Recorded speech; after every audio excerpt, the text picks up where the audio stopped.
ಎರಡನೇ ಹಂತದ ಕಟ್ಟಡಕ್ಕೆ ಶೀಘ್ರ ಟೆಂಡರ್ ಪ್ರಕ್ರಿಯೆ ಶಾಸಕ ಸಿಎನ್ ಬಾಲಕೃಷ್ಣ.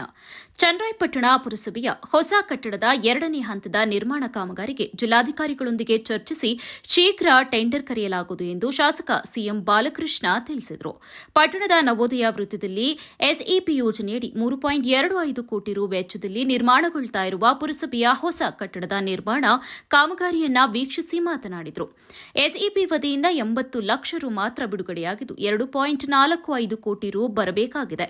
ಆದರೆ ಈಗಾಗಲೇ ಶೇಕಡಾ 80ರಷ್ಟು ಕಾಮಗಾರಿ ಪೂರ್ಣಗೊಂಡಿದ್ದು ಇನ್ನು 20 ದಿನಗಳಲ್ಲಿ ಪೂರ್ಣಗೊಳ್ಳಲಿದೆ ಎಂದರು. ಮಾರ್ಚ್ ತಿಂಗಳ ಅಂತ್ಯದೊಳಗೆ ಉದ್ಘಾಟನೆ ಮಾಡಲಿದ್ದು ಎರಡನೇ ಹಂತದ ಕಟ್ಟಡ ನಿರ್ಮಾಣಕ್ಕೆ ಜಿಲ್ಲಾಧಿಕಾರಿಗಳೊಂದಿಗೆ ಚರ್ಚಿಸಿ ಟೆಂಡರ್ ಪ್ರಕ್ರಿಯೆ ವ್ಯವಸ್ಥೆ ಮಾಡಲಾಗುವುದು. ಮುಂದಿನ ವರ್ಷಾಂತ್ಯದಲ್ಲಿ ಅದನ್ನು ಸಹ ಉದ್ಘಾಟನೆಗೊಳಿಸಲಾಗುವುದು ಎಂದು ತಿಳಿಸಿದರು.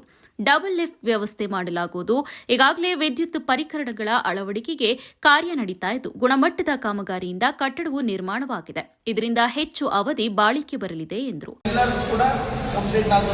ನನ್ನ ಪ್ರಕಾರ 15ರಿಂದ 20 ದಿನದಲ್ಲಿ ಕಾಮಗಾರಿ ಮೊದಲನೇದು ಇದೆ. ಈಗ ನಮ್ಮ ಮುಖ್ಯಾಧಿಕಾರಿ ಕೂಡ ಇಲ್ಲೇ ಇದ್ದಾರೆ. ಎರಡನೇ ಹಂತದ್ದು ಕೂಡ ಕೂಡಲೇ ಟೆಂಡರ್ ಕರೆಸ್ತಕ್ಕಂಥದ್ದಕ್ಕೆ ಮನೆ DCR ಗಮನ ತಂದು ಮಾಡ್ತೀವಿ. ಬಹುಶಃ ಏನಾದರೂ ಮಾಡಿ ಒಂದು 5-6 ತಿಂಗಳೊಳಗಡೆ ಕೂಡ ಬಿಲ್ಡಿಂಗ್ ಮುಗಿಸ್ಬೇಕು ಅಂತಕ್ಕಂಥ ಒಂದು ತೀರ್ಮಾನವನ್ನು ಮಾಡಿದ್ದೀವಿ. ನಮ್ಮ AC ಅವರು ಒಂದು DC ಅವರ ಕೂಡ ಚರ್ಚೆ ಮಾಡಿ ಅದಕ್ಕೆ ಕೂಡಲೇ ಎರಡನೇ ಹಂತದ ಟೆಂಡರ್ ಮಾಡಿಸಿ ಕಾಮಗಾರಿ ಪೂರ್ಣಗೊಳಿಸೋದು ಮಾಡಬೇಕು. ಈ ಕಾಂಟ್ರಾಕ್ಟರ್ಗೆ SFC ಯೋಜನೆಯಲ್ಲಿ ಇದುವರೆಗೆ 70 ಲಕ್ಷ ಮಾತ್ರ ಪೇಮೆಂಟ್ ಆಗಿದೆ. ಇನ್ನೂ 2 ಕೋಟಿ ಬಿಲ್ ಆಗಿದೆ. ಇದು ಬಹುತೇಕ ನನ್ನ ಪ್ರಕಾರ 90% ವರ್ಕ್ ಇಸ್ ಕಂಪ್ಲೀಟ್ ಆಗಿದೆ. ಇದು 10% ಇದೆ.